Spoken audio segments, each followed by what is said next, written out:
Over to Mr. Williams for an election of the board chair and vice chair for next year. Thank you, Mr. Chairman. In accordance with policy 2200, election of officers and organization of the board shall be organized at the first meeting in December of each year. At that time, a chair and vice chair will be elected. I will preside, as Mr. Chairman indicated, over tonight's elections of a chair, and then I'll turn it over to the chair for the election of the vice chair. Okay, at this time, I will ask for nominations for chair of the Lenoir County Board of Education for the coming year.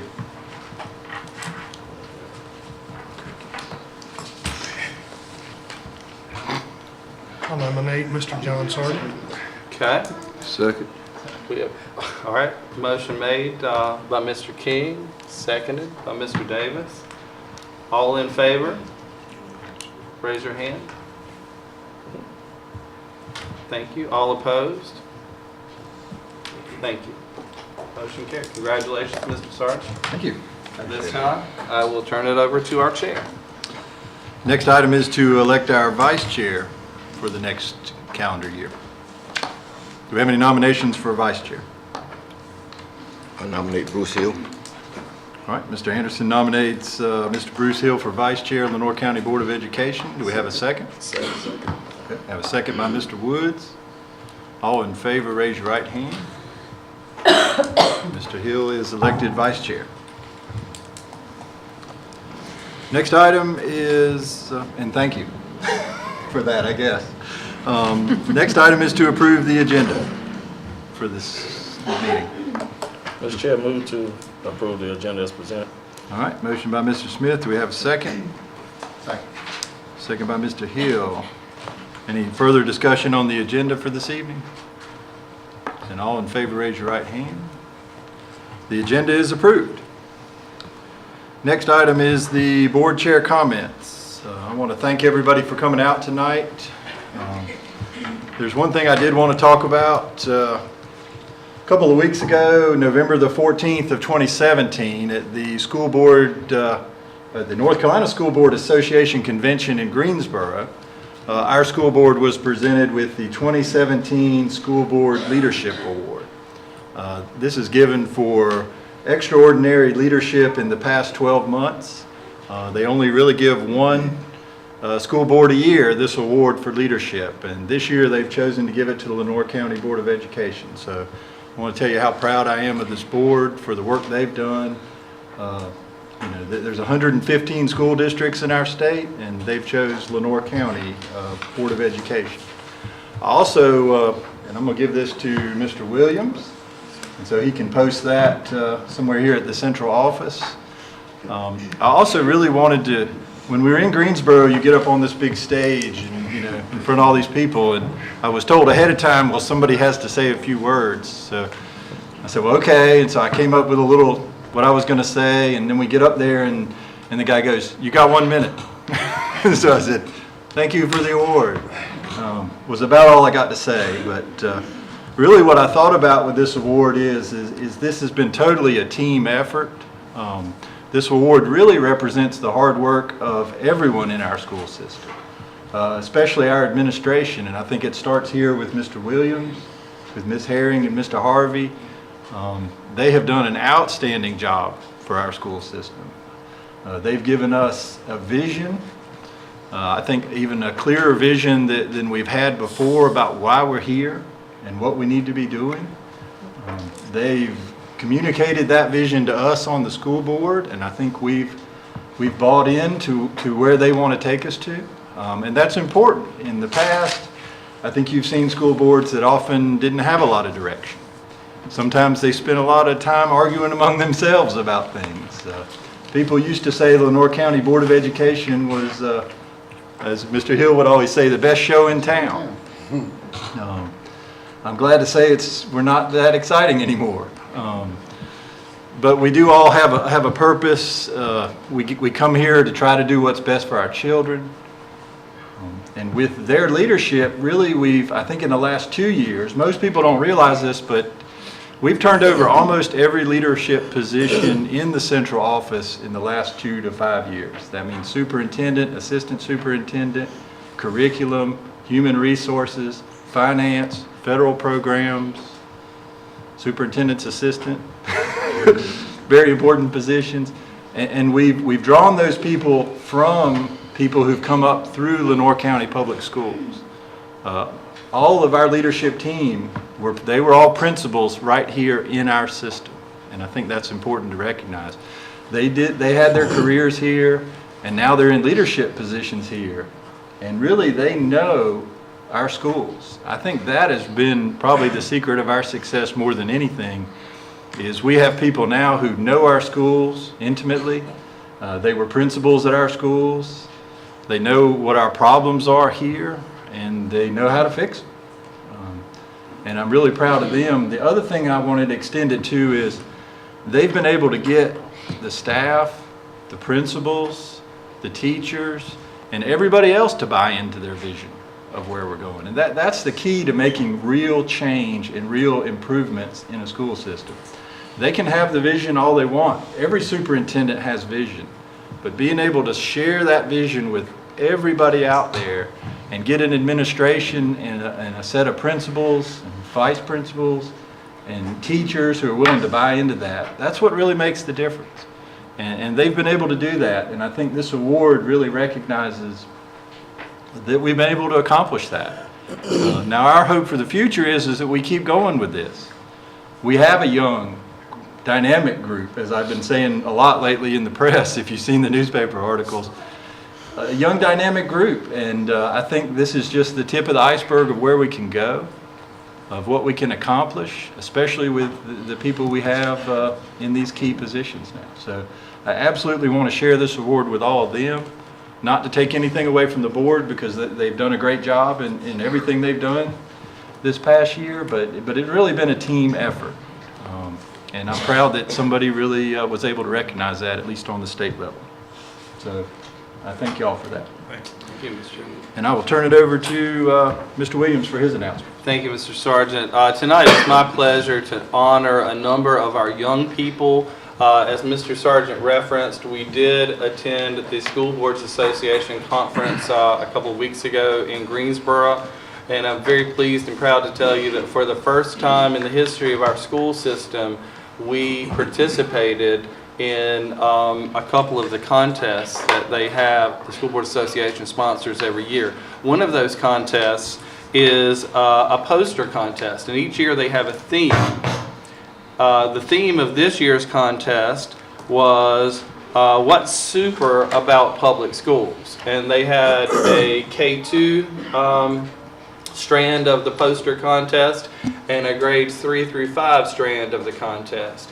And then in a few minutes we're going to talk about a video version of the contest that they had for middle and high school students, because we completely dominated the videos. But for the poster contest this year, Lenoir County, remember our first time ever participating among the 115 school systems, and we had a second place winner for the poster contest and a third place winner, and we'd like to recognize those students tonight, and I'll call their names. And when I recognize each of the students, I would like for you to I would like for your parents and other loved ones who are here, mom and dad and grandparents, because you know it takes a whole village, right, to raise these children. So I'd like for you to stand, and when we're recognizing them with applause, we'd like to recognize you too. Because when I leave here and I go home, I know who's sitting at my kitchen table, my 11-year-old working on his homework, and I know that you're in that struggle every day to work and get our kids to where they need to be, onward and upward for further learning. So, as I said, the theme of this year's contest was really to bolster what works well about public schools. And we were excited. Miss Ray Tillman from Contentnia, Savannah, a second grader there at Contentnia, Savannah, was the second place winner in the K2 division. Ray, if you'd stand, please, and we'll recognize you.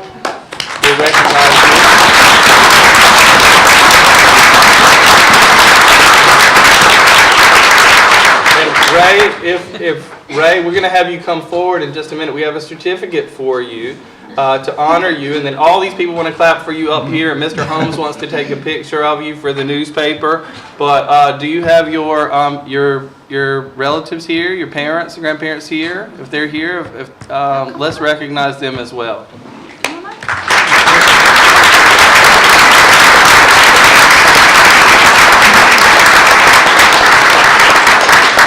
If y'all would come right up here, I'm going to bring up the other student and family, and then we will present the certificates. Okay, our winner in grades 3 through 5 division went to 3rd place for the state of North Carolina, went to Candace Johnson, a 5th grader at Contentney Savannah, CSS representing strongly in this contest this year. So congratulations, Candace. Is Candace here?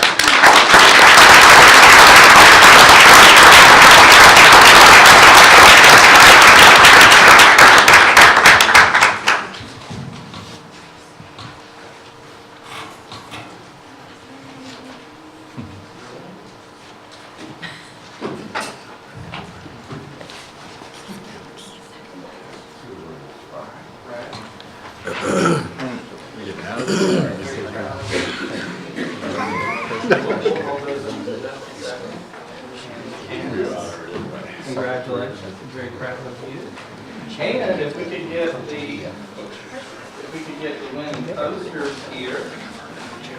Ray, yours.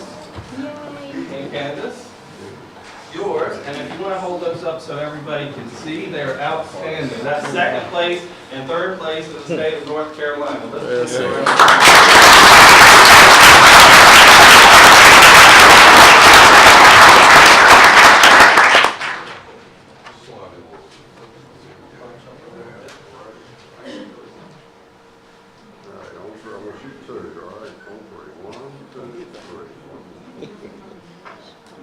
Smile. Big small. 1, 2, 3. Thank you. Can we see them posters? I would love to see. Let's see the posters, baby. This gift keeps on giving. Congratulations. Beautiful. That's nice. Good. Good job. See her? It is. She done gone. Thank you, Mrs. Tillman. Oh my God. Yeah, it's kicked me off again. Knew it. Now, at this point, it's my pleasure to continue with the accolades for our young people, the video contest. And this was a little bit different this year because the video contest is only about 3 years old with the School Boards Association. And we were, again, first-time participants, but we won not only 1st place in the state, 2nd place in the state, and 3rd place in the state. So Lenoir County, well represented in this contest. So 3 of our 4 middle schools are represented. So everybody was stepping up, and we had, I was told by the contest organizers, Ms. Powers with the association, she said that we had almost had an honorable mention from our 4th of 4 middle schools. So we were very pleased by that. Ms. Herring now has the videos that we're going to play. 1, 2, 3. If you want to narrate which is 1st, 2nd, 3rd, if you don't have it on there. Rochelle Middle School won 1st place in the state of North Carolina.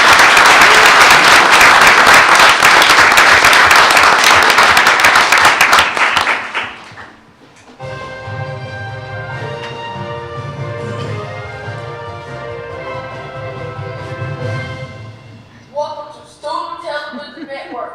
I am Tyler Freeman and I'm with Q&L Hooker, Samuel Hanamato, Riverbend Private School. They are doing some amazing things for their students. Miss Willa, how are they going to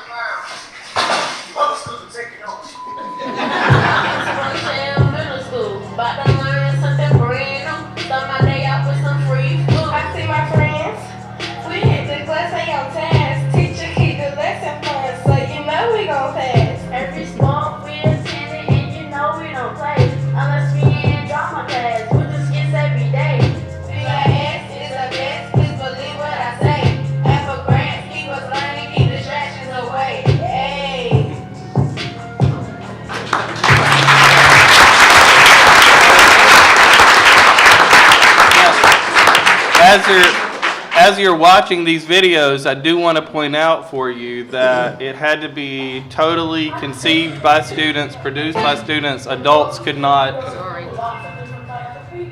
the adults could not participate in producing these. This had to be completely a student effort, from conceiving of the idea to making it through to fruition with the finished video.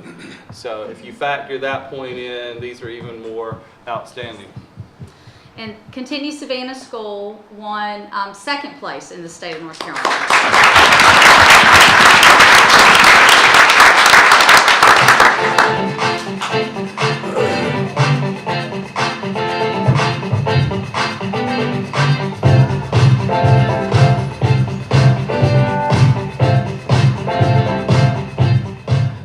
We have a lot of friends here, and they're all different colors, and it even doesn't matter they're different colors, we're still just friends.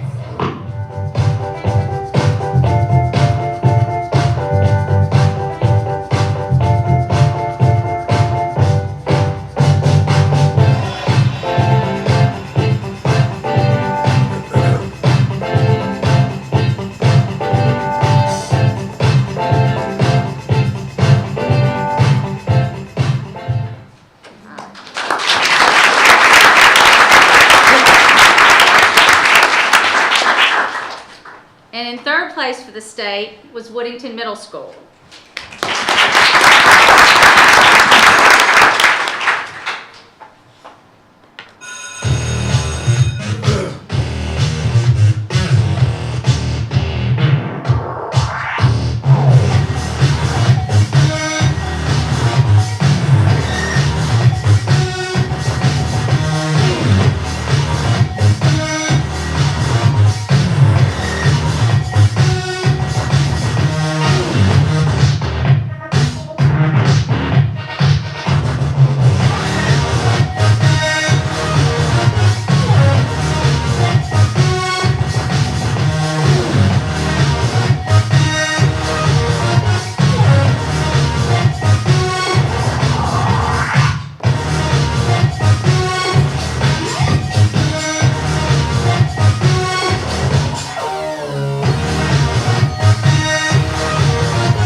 It's truly amazing that our kids are doing those things, but even more affirming that our kids are getting recognition on the state level. Very proud of them for the learning first that's taking place, and second for the affirmation and recognition of that learning.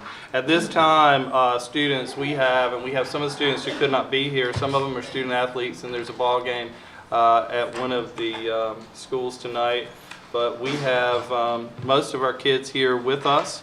We'll begin with our first place winner, Rochelle Middle School, Kanaya Baker, Glenn Dawson, Tyra Freeman, Amir Grady, Kawani Hooker, Katia Linder, Emmanuel Powell, Tania Taylor, and Cecilia Wheeler. If you would come forward, please.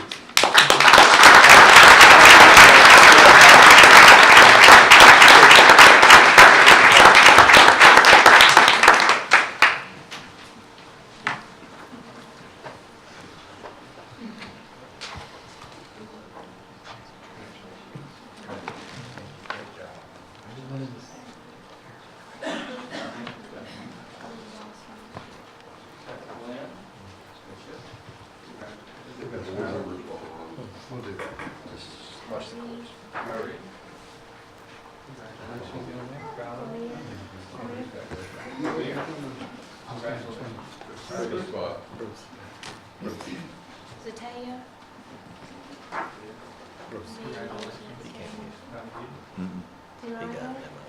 Tonight. Cecilia. He's in good spot. These are our first place winners for this day. Yay.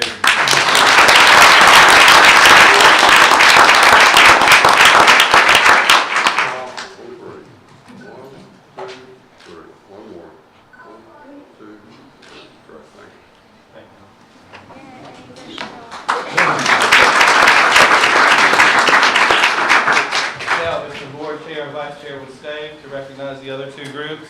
We have from Centennial Savannah K-8 School, Rebecca Corneliuson, Takori Dixon, Cody Jones, Carlton Moy, Zach Rogers, and Braden Tyndall. If you'd come forward, please.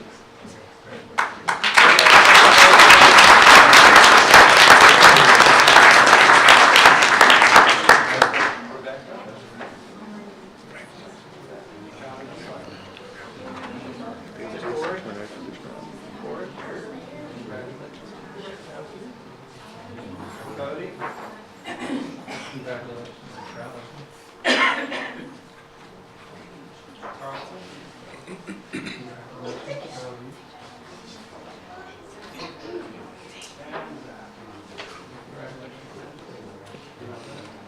He's not here. Braden, good job,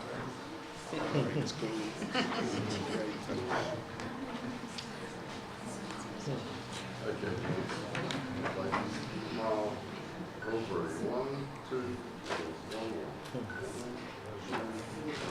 Our second place winner.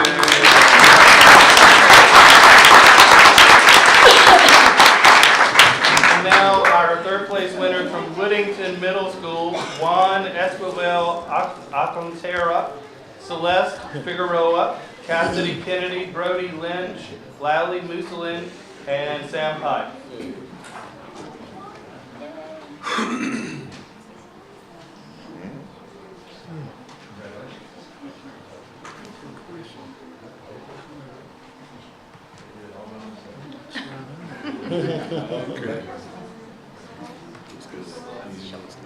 Lily.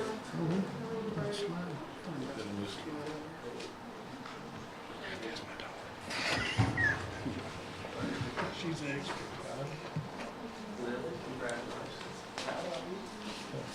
All right, our third place winners in the state.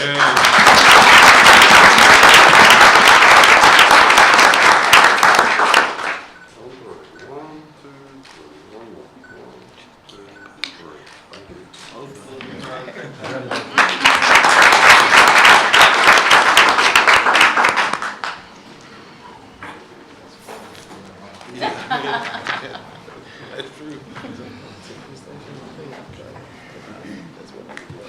Now, you've seen an example of digital learning in our young people. To us, digital learning, for some of us, a few years ago, it was the next frontier. It was something difficult to conquer. For our kids, it's a way of life. They've grown up with it. They don't think anything about creating a keynote for something, dumping pictures and images into it, combining sound with it, and rolling on with it. Our kids are doing amazing things, great learning opportunities, and we're really proud of them. And moms and dads and grandparents and others here, thank you for supporting us in our efforts to educate the children. As Mr. Sargent mentioned earlier, our school board did earn Board of the Year award, a significant honor for any school board. Certainly it's a first for Lenoir County Public Schools, and I was able to go back 13 years. I couldn't find another board in the Southeast region that had earned that honor, and I'm very proud of our Board of Education. Noted by the School Boards Association was their level of engagement and their accomplishments in moving forward in the area of putting their hands to the work and trying to address some of our significant issues and move forward to the benefit of all kids. So tonight, Mr. Sargent stole a little bit of our thunder. I was going to present the plaque to them officially. He's talked at length about that. That's okay. That's okay. It's your award. But at this time, I would ask you to join me in celebrating our Board of Education. Mr. Holmes would like a picture with you and the award, the plaque at the end after the meeting. But I'd like for all of you to join me in a round of applause.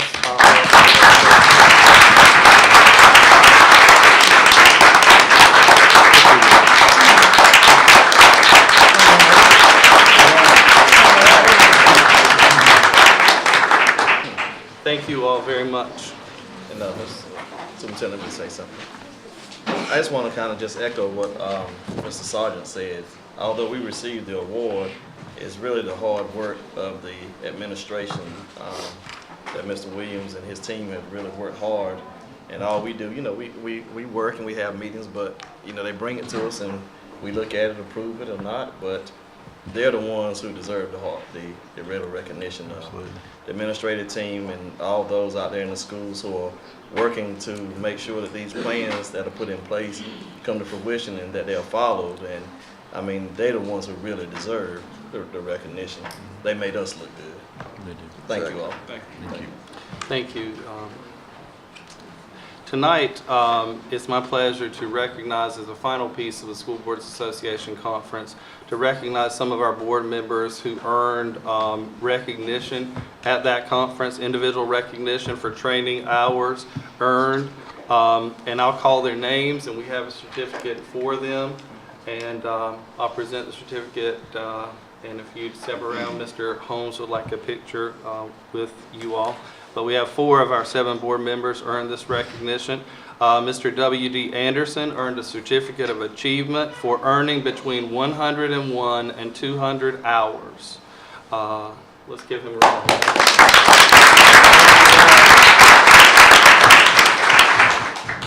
Mr. John Sargent earned a certificate of advanced achievement for earning between 201 and 300 hours. Congratulations. Mr. Merwin Smith earned a certificate of advanced achievement, also earning 201 to 300 hours. Congratulations, Mr. Smith. And Mr. Bruce Hill, special congratulations, Mr. Hill. He earned the Scholars Circle Award for between 901 or over 901 hours. So congratulations, Mr. Hill.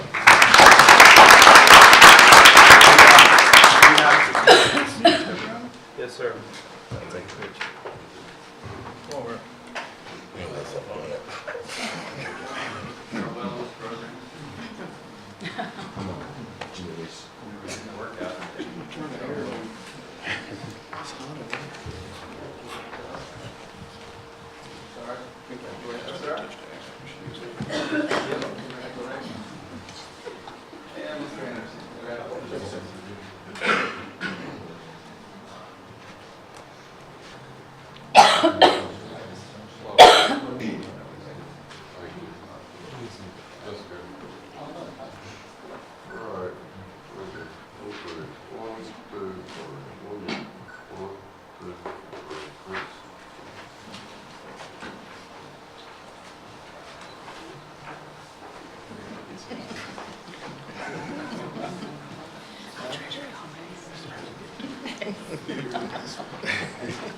This evening, it's my honor to recognize a young man who started a little while ago with this school system and a little while ago in law enforcement.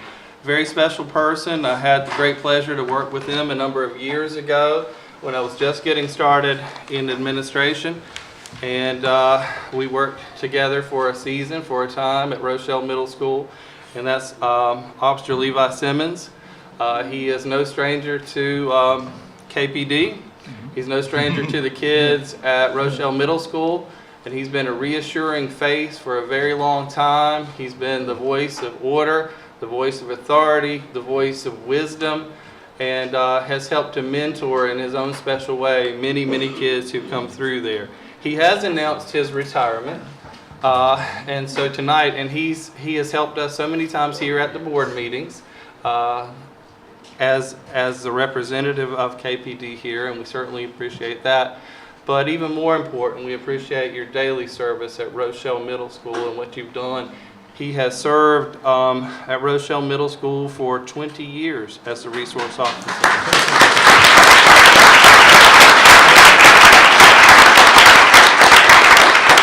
And in a time when people say, are we going to have the same resource officer this year as next year, or this semester as next semester, he's been there for a very long time, and he's seen a lot. I told him he could write a book, and he said he could write several books based on what he has seen. But he has many years of success in our school system. He was born in Sneads Ferry. He was raised by his mother, the late Wilda Mae Hucks. He's most known in the community for being one of the first African-American police officers in Onslow County.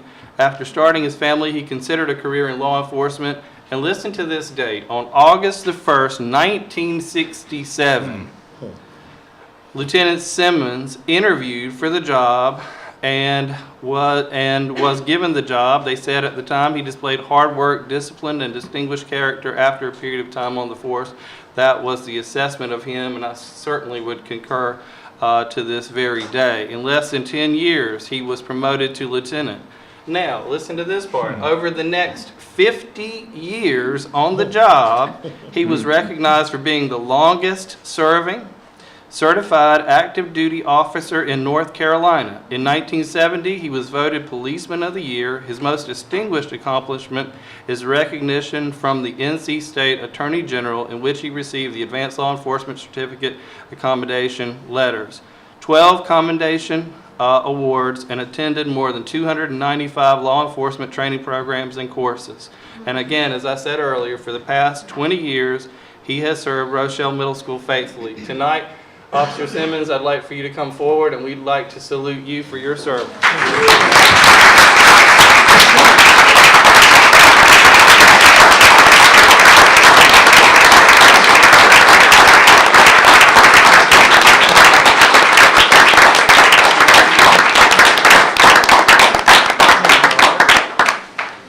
He doesn't like attention, he doesn't like the spotlight, but tonight, young man, it's yours.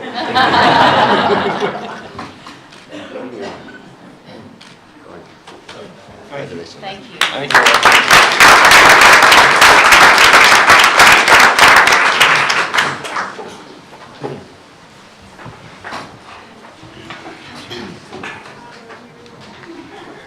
Thank you, Mr. Chairman. That concludes my report.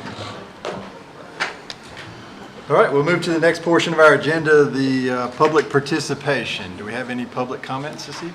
I understand we do not have anyone signed up this evening, so we'll go to our first presentation, the Digital Learning Student Showcase. Ms. Herring, if you'd like to introduce. Yes, thank you.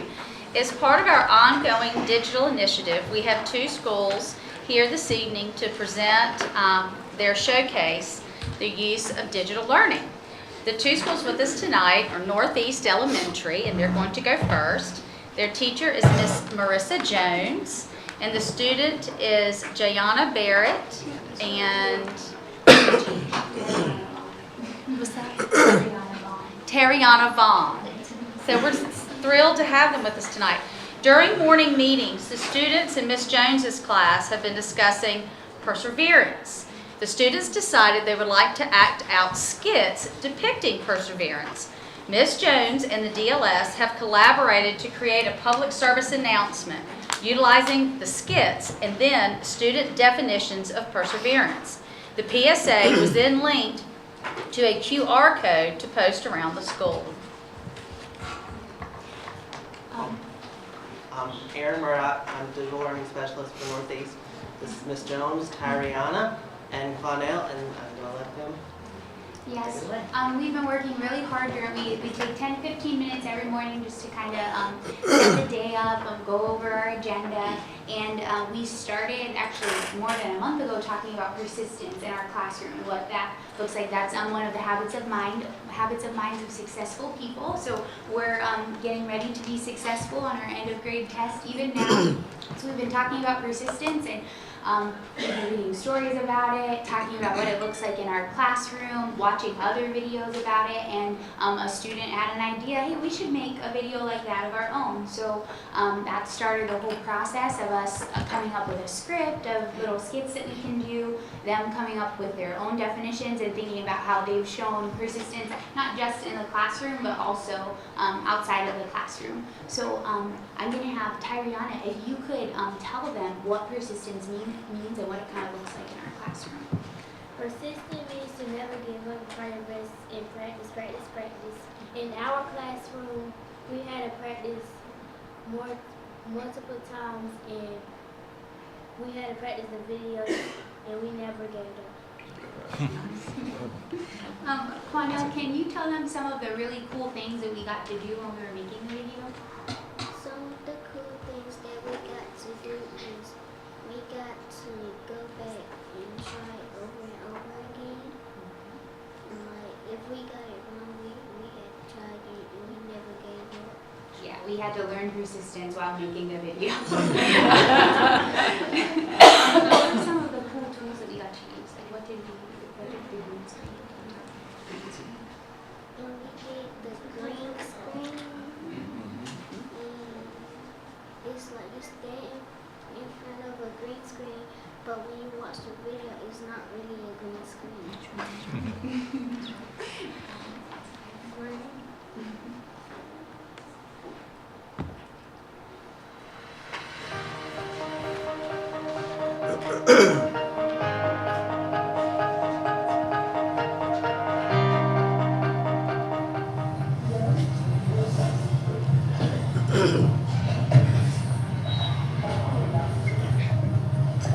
Well, this my part is really hard. I don't know if I can do this.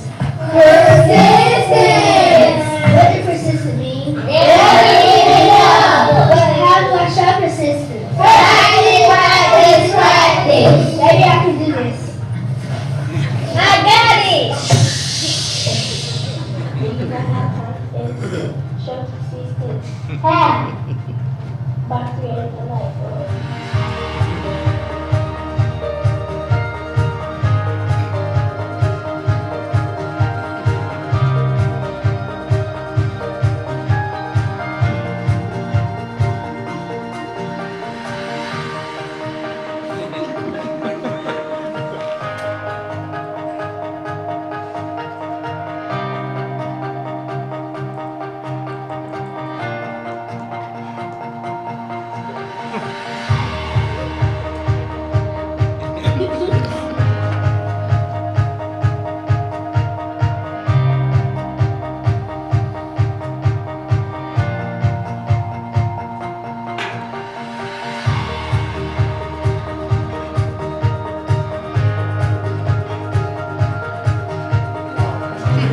You know how to persist when reading?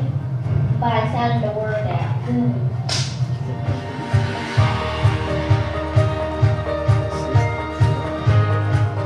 Hello, boys and girls. This is Miss Wood coming to you live from in front of the White House.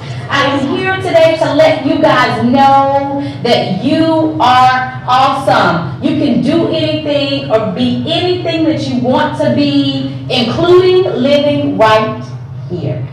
The White House. You too can be the President of the United States of America. Depends on you.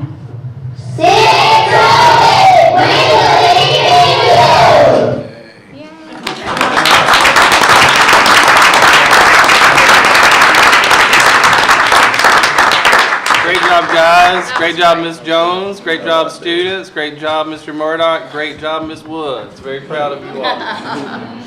Love the stapler, Mike. I know, the stapler mic is my favorite. Of course, as you can tell, I was not supposed to be in here.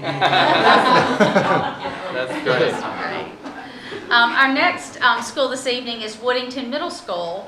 Our teacher is Mr. Zach Wills, and our student is Amadith Stroud. In this project, students were required to select a popular music tune and create a music video that supplemented the popular music tune's tone and mood. Students were required to utilize any media of their choice, but the media had to be original.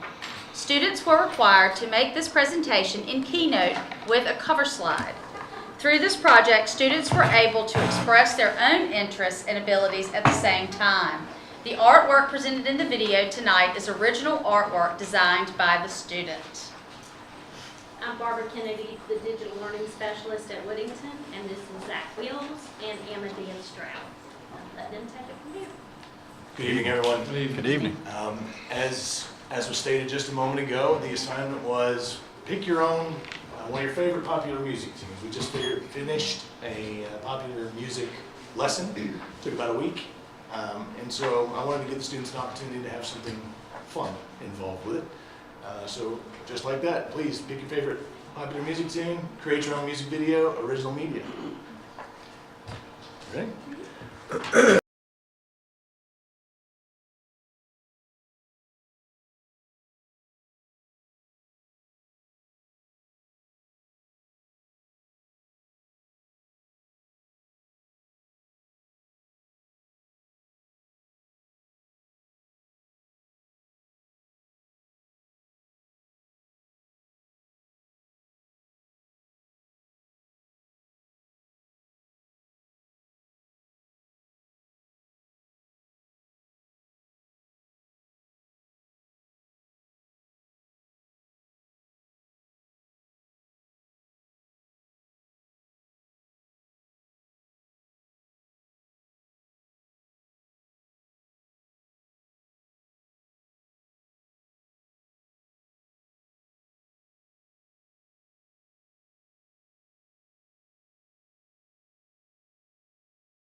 Great job, Amadee. Mr. Willis, what course is this? This is general music, 7th grade. General sir. music, 7th grade. Okay.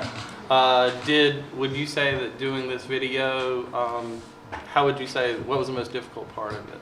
I would say the most difficult part of doing this assignment was kind of getting all the ideas to create all the art pieces in here.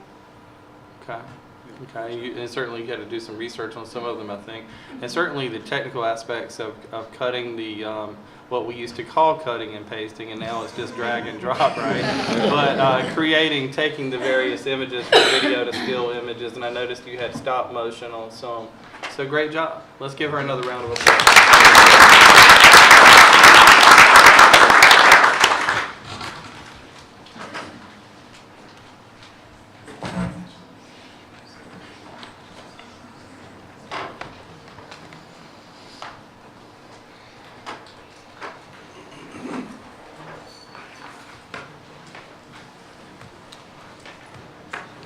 Okay, I can see Ms. Herring is going to try to prove me wrong that we're not the best show in town anymore. It seems like we're picking up all the time. And we're moving forward with our North Carolina School Board Association presentation summaries.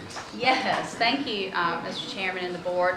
I'm going to be presenting an overview of the 5 presentations that were selected to be presented at the North Carolina School Board Association conference this last month in November. And there will be some teachers that will come up and assist because they were part of the presentations, and we also have principals that also assisted in the presentations in Greensboro, and they will also be here to give some reflection. So Lenoir County Public School presents, in cooperation with our directors, our teachers, and principals, we presented at the North Carolina School Board Association conference. We had 5 separate presentations, more than any other district in the state of North Carolina, and it is the 3rd year in a row that we have been asked to present at the North Carolina School Board Association. So we're very, very proud of that. These were the 4 topics we presented on our summer STEM programming, our district transformation efforts, ILCPS and our one-to-one, and our presentation on no-cost college for all, a summary of our career and college promise. So the first presentation, we called it Summertime Exceptional Magic, STEM, designing and implementing engaging STEM instruction for fun summer learning.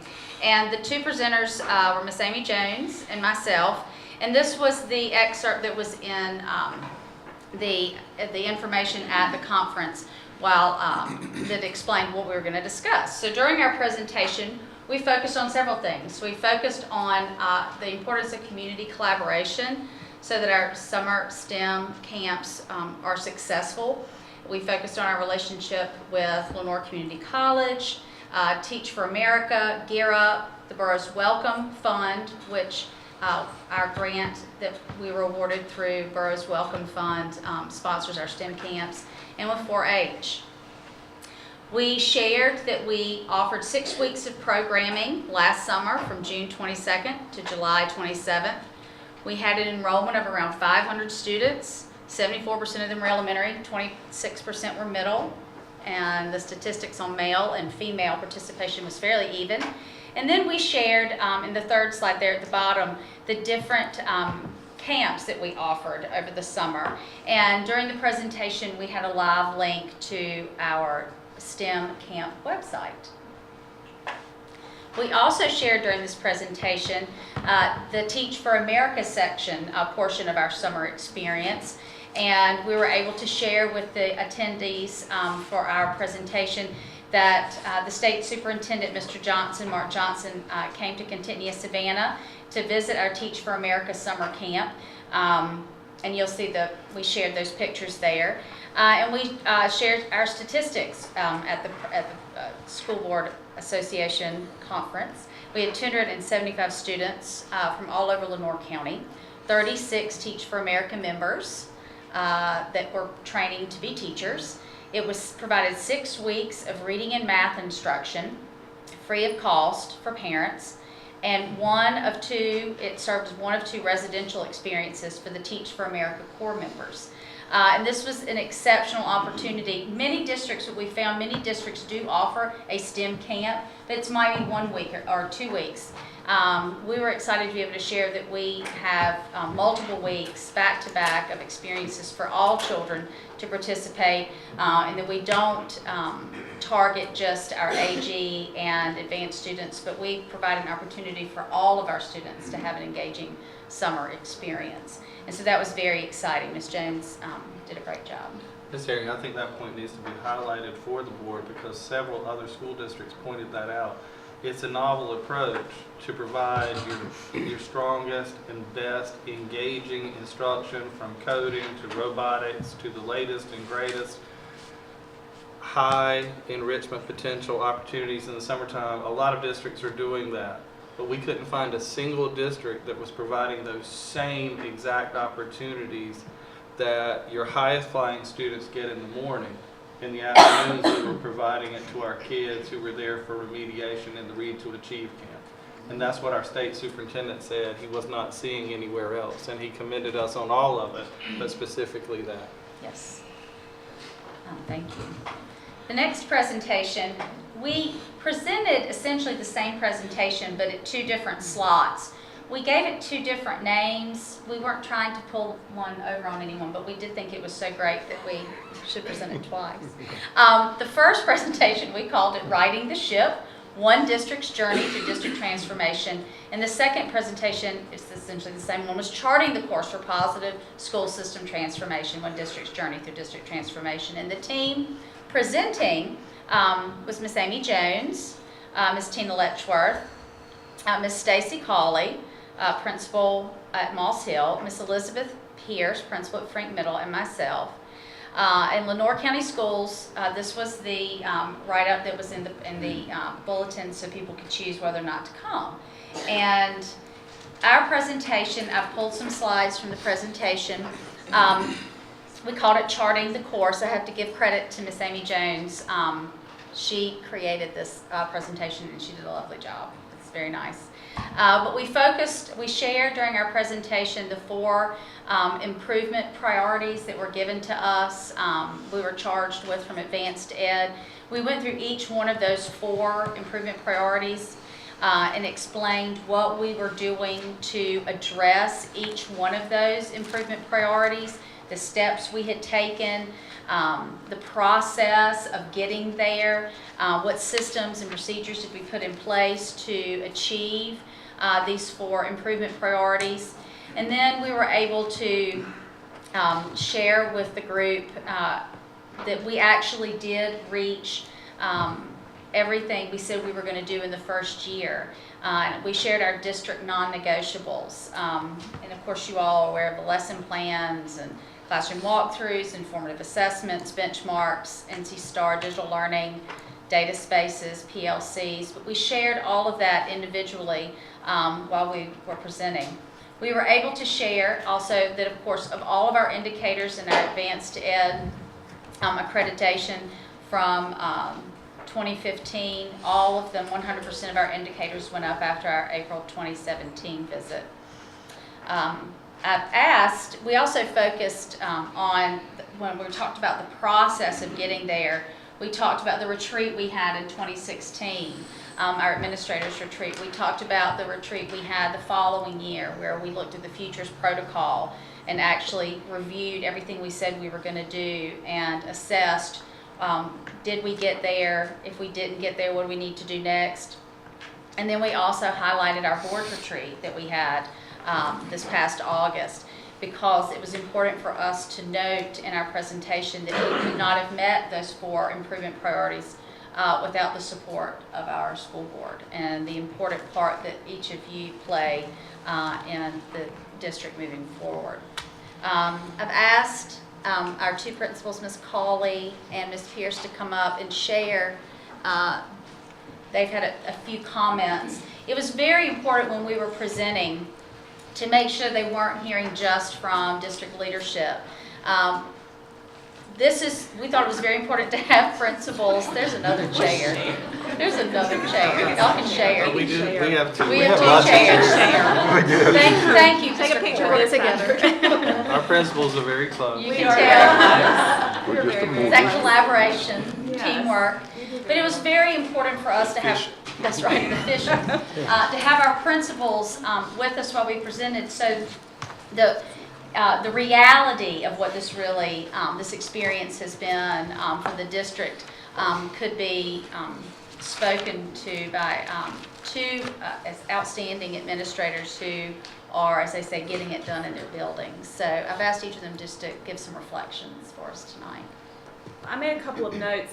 First of all, I think we both enjoyed the experience of being able to present at the conference. For me, it was interesting to me in the short time that we spoke that everybody seemed very interested in what we had to say. I think they were very interested in a principal's perspective of how we were able to go into our buildings and establish, I think as Mr. Sargent said earlier, the shared vision that the board had and Mr. Williams had, and how we were able to, because that had to be, I guess a good word would be saturated into the district and to the administrative team and then out of the buildings and then the teachers and stakeholders, students, parents, everybody. And they were very interested in how we established structures to be able to implement the non-negotiables and how we did that with buy-in. So it was very interesting to me. I think they had a lot of districts, it seemed, either were where we have been or where we are. They had a lot of questions about how we've gotten to where we are. And so it's, I think that they could learn from our journey, to use the words from the presentation. So I think we went over our time a lot and kind of got this, like, hurry up, but people had a lot of questions for us, so that was my experience with it, I think. It was a very good experience, and the audience very much so appreciated hearing what we had to say, the entire team, because we have grown light years in such a short amount of time, and everything that we've done and put into place, it's been done, and so it's possible, it's feasible, and any other district can do it. And they did have a lot of questions about how it was done and how teachers were approached with the changes, and we were able to, shed light on that. And we got several rounds of applause for just the different accomplishments that have been made. So, that was affirmation for all the work that we've done as well. But the audience was very receptive and wanted to know more. So I think of all the presentations, the parts of the presentations, what we got the greatest feedback on, not that anybody else didn't do a great job, but on our principals and our teachers who were there. The other school board members in attendance commented then and after that at the conference, and then since then. I was at a superintendent's conference last week, and the same thing was being shared by other districts. We've been contacted by several other districts wanting to connect with us and asking about our journey and those important initial steps. We realize they're initial steps, but those are important initial steps that you can't get to where you want to be unless you go through these steps. And they're hard, they're not easy, but our principals talked with credibility about what they did to make it happen. Our teachers talked with great credibility about what they're doing in their classrooms, and that it was very well received. Yes, and in presenting, and I'm going to share this in a minute, but we'll be presenting this presentation at the North Carolina ASA conference in April. We've been accepted to do that as well. But I think one of the things we've learned doing this presentation with our principals is to make sure we put our principals at the front end so they have more time to talk, because they really, they're the ones that are implementing it, and they're the ones implementing the change in the buildings, and they'd much rather hear from the change agents than from myself. So, and I would too, yeah. But that's probably going to be a change we're going to make, to have our principals have even more time in part of this presentation. But they did an outstanding job. So I want to thank you both. I appreciate it.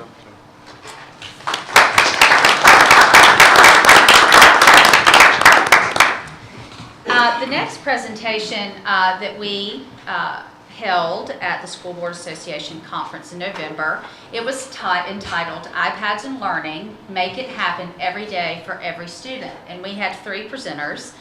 Ms. Julie Rouse is here this evening. Ms. Catherine Lynch is here this evening, and Mr. Charles White. He's here. We've already called on him multiple times tonight. But this was the write-up that was in the brochure for the school board members to determine if they wanted to attend this presentation. I'm going to introduce it a little bit, and then I'm going to have Ms. Lynch and Ms. Rouse share their reflections on presenting at the conference. But it was their presentation focused so much on what it is to transform learning, what are the structures and processes and pitfalls of a successful one-to-one. It's just like the CCP. So many districts like to say that they have a true one-to-one initiative, and some might, but I would barter a guess that it's not as saturated and rigorous and embedded as ours is. And they focused on Mr. Stephen Covey, and they also said Mr. Williams. You know, what we say all the time, what Mr. Williams says all the time, is to keep the main thing, and the main thing is instruction. And in everything we do, that's our focus. And that's exactly the laser, the lens in which we view our one-to-one initiative. And it's about it's about these students in this picture to the right. I think they are Moss Hill? I can't remember, but anyway, no, they're LaGrange babies. Transforming learning structures, processes, and pitfalls of a successful one-to-one. So I'm going to turn it over to Ms. Lynch from Moss Hill, Ms. Rouse from Pinky. Okay, I'm Julie Rouse. During the presentation, I spoke about the structures of our one-to-one initiative, and you can see at the top right, you know, I talked about how our school board and our superintendent have provided the support and foundation that we've needed to make our one-to-one initiative be successful. The school board and the superintendent have been the umbrella covering this initiative, and you all had to really work hand in hand to make all of this change happen. It's about moving students forward in digital learning and in Lenoir County. And I think the overall message that we wanted to get across during this presentation was the story of change. It's important to present, share with other school board members about the change that's occurred in Lenoir County. We want to show other counties that we were brave enough and that we're willing to try something new. I believe that the results show that the change has happened and everything has been good for our county. The content is finally taken center stage, and we are moving from consuming the information to creating the information, and the students are really using higher order thinking skills. We are moving forward. I'm Catherine Lynch. I'm the Digital Learning Specialist at Moss Hill. During the presentation, first of all, I'd like to say that Julie and I were very overwhelmed when we were invited to go and participate in the presentation, but it was something that we both truly took. We brought back something with us to have the opportunity to present in front of other school boards and board members, and it was a great opportunity. We met some people that are interested in a Winterfest that we have planned coming up in our county. So we feel like we brought something back to Lenoir County while we were sharing what we were doing as we were moving forward. And that's what I spoke about during the presentation, is what we're doing in Lenoir County to move forward with this initiative. I talked with them about the Digital Learning Lounge, and that's something that each school has every month. The Digital Learning Specialist provides professional development for all teachers at the schools each month. There's one required session, and then there's a choice of 3 that they choose as a choice session. This professional development allows for the teachers to come in and see the new developments coming in from Apple and Google and other avenues, but then it also gives us the hand to be able to do the co-planning and the co-teaching with the teachers. So once they have this professional development, what are they going to do with their curriculum to go back into the classroom? And we feel that's such an important part of this, taking the curriculum that we're already teaching, but engaging with the initiative of the digital learning piece. So, thank you. Is there anything else you would like to add? No? No. Not unless you have any questions about anything. And Ms. Herring referenced what's different about our one-to-one, many things from funding model to structure and everything. But if I had to pick one thing that makes it successful, and I hope everybody's is successful, but others have commented to us that theirs and their districts are sometimes challenged. But the thing that makes ours more successful than any other single aspect is the instructional piece and how we have a consistent structure of marching forward, connecting the instruction to the standards, and that will be assessed at the end of the year, and making sure that we're assessing mastery formatively and using these digital tools to support that learning. That's what makes our initiative different, and that's what the other districts were interested in.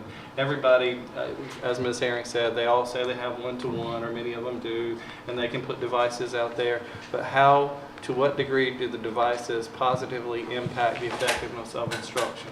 That's where you measure the difference. So, ladies, great job. And I want to thank you. The leadership that Ms. Rouse and Ms. Lynch exhibited at the conference would have made you very, very proud.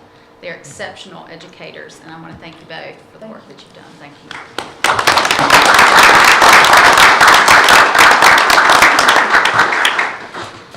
The last presentation that we did at the North Carolina School Board Association was entitled, well, now it's not moving. Hold on. Charles. Dropped you too. They did. It turned me off. Kicked me off. Let me try again.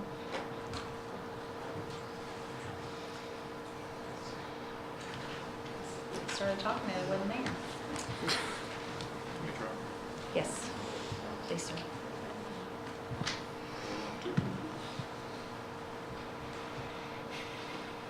Okay, thank you. There you go. The presentation was No Cost College for All, Getting the Most of Career and College Promise. And this is the presentation that we have done for 3 years now at the North Carolina School Board Association Conference. And every year, Dr. Deborah Grimes, Senior Vice President at Lenore Community College, has attended and presented with us this presentation. And she came again this year. And Miss Amy James and I were also part of that presentation. We focused on several things. The most important thing was the relationship that we have, Lenore County Public Schools has with Lenore Community College. I think we've said this to you before, but it's a unique scenario. Apparently, other districts don't have the loving and supportive relationship with their community college that we do. And we're able to, our working together and supporting each other has benefited our students tremendously. We covered the 14 career pathways during our presentation, and we'll actually be adding another one, and Miss Amy James will tell you about that tonight, but we'll be adding a coding career pathway. We shared with the group the different instructional methodologies, that it's not just about online classes, although absolutely, but a lot of our students are taking courses online. But, and it's not just about the students going to LCC and being in the classrooms there at the college, but what is one of the unique experiences our students have is LCC brings their professors to our high schools and conducts the classes in our high schools, which is an outstanding opportunity. And I'm not sure that other districts can say that they're able to do that. We shared with them our progress to date.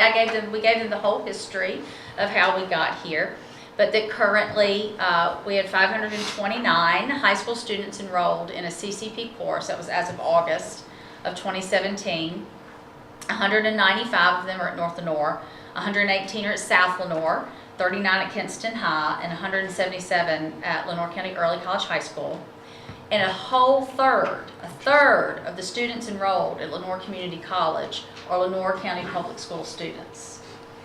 That is tremendous. That's only true in a couple of other, 2 or 3 other school systems that I could find informally talking to other superintendents.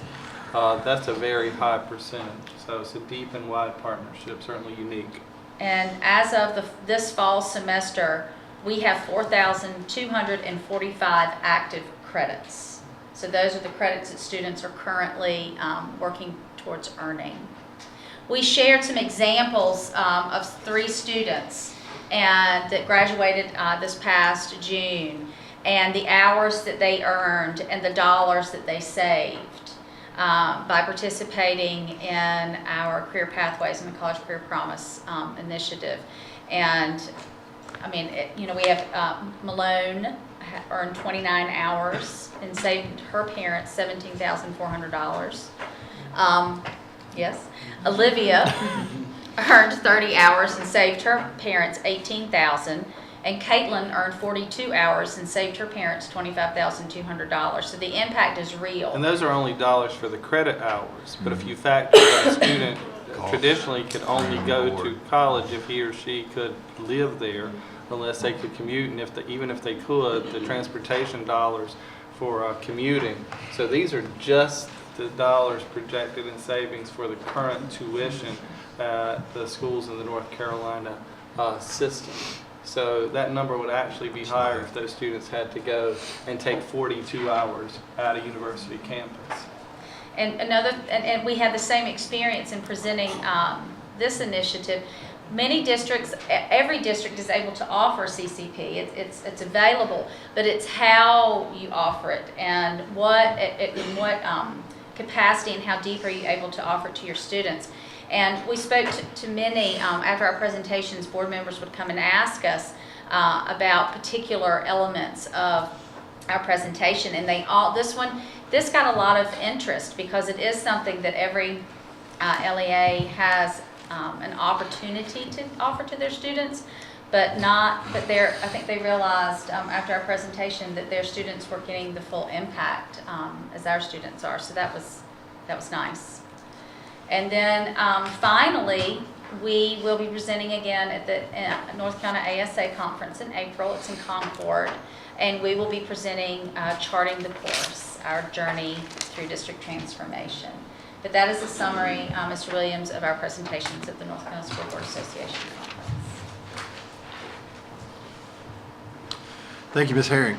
And I think we can all see these are some of the reasons why I think the administrative team deserves so much credit here.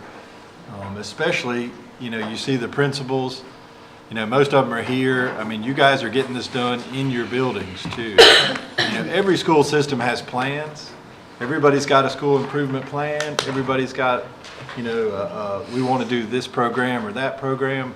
But being able to have that vision and you guys getting it done in your buildings is what makes the difference, and we appreciate it. Our principals and our teachers, they are almost solely responsible for all of those efforts, and we certainly salute them. We will move on to the LCPS coding grant. Okay, good evening. Ms. Jones. Good evening. See if I can make this work. Okay. So we're really excited and proud to announce that we were awarded a coding and mobile app development grant, and that is something that we'll implement with our schools and our students next school year. This school year there will be a lot of planning and things that will take place in order to get us ready for that. So I'll just sort of take you through some of the reasoning why we felt this was important, and then how are we actually going to do it. So first of all, what is coding? So computer programming is also known as coding. It's the process of creating software. And we all use software. You're using it right now. So what is software? But it's a set of instructions for a computer to perform. It's kind of like cooking a recipe. So for example, if you're making eggs, you crack the egg into the bowl, whisk the egg, so on and so forth. It's all the steps involved in that. Well, software, instead of manipulating ingredients, computers manipulate data. And so it looks a little more like this. So you load some data. For example, Mr. Corey inputs test data when he scans all the test sheets. And then we load some more data. We get the data from the state, and it all comes together, and it becomes one bit of data, and then it sends the result to the monitor for display, and then we can send it out over the internet or whatever we want to do with it, spreadsheets, so on and so on and so on. What coding is not. This is a little tricky because when people say computer coding or computer science, you think of a whole big basket of careers. So these fields gain some benefits from students who have coding skills, but they're not really considered coding. Client-server administration, network administration, computer repair technician, and security administration. But certainly there are benefits from learning coding that translate into those careers as well. So why do we want to teach coding? We're a rural county in eastern North Carolina. Why is this important? So according to the former CEO of Microsoft, computer programming is the single best professional opportunity in the world, and I will show you one of the reasons why. There's a tremendous amount of growth in coding and computer science jobs. It's projected in southeastern North Carolina by 2022 to have a 40% growth in those types of jobs. And when I say southeastern North Carolina, this is data from the College Foundation. They've pulled out the metropolitan areas. This is our rural areas. They've pulled out Greenville, they've pulled out New Bern, they've pulled out Goldsboro, they've pulled out Wilmington, so it's Duplin and Lenoir and Greene and Sampson County, so your more rural areas. The average wage, teachers don't leave. The average wage for coding jobs in southeast coastal North Carolina non-metropolitan area is $80,680. That's the average wage. And so a student, this is the average wage for an entry-level coding job, and that is for, it doesn't matter, 2-year degree, 4-year degree. A 4-year degree will typically make a little more, 2-year degree will typically make a little less, but the average coming out of those degree programs is $51,050 as a starting salary. I'd say that's pretty good. And then as you move up the experience scale, when you get closer to the top of the experience scale, it comes to $117,810. And again, this is in our area. This isn't Raleigh or Charlotte. This is our area of the state. And so there are lots of different careers in coding. For the purposes of this grant and what we're teaching our children, if you'll look up in the upper left-hand corner where it says application development, those are the types of jobs that we would be preparing our students for with the curriculum that we're going to implement. Application software developer, computer programmer, mobile developer, software quality assurance. So as a person moves more along the experience scale, they move into systems analyst or management or those types of things. So what are the benefits to these types of jobs? Well, one, it's highly desirable. There are a lot of openings right now. And because there is such a high demand, employers regularly offer significant benefits to workers in coding and computer science areas. These are often above and beyond more traditional benefits. There are work from home options, which is one of the reasons that the salaries look like they do in this area. There may not be these types of jobs and industries right here in our region, but there are a lot of people who can work from home and still do those jobs for companies that are based out of Raleigh or Charlotte or other areas. They often have flexible schedules. They incentivize with additional vacation time. Sometimes they'll subsidize your education or for additional training.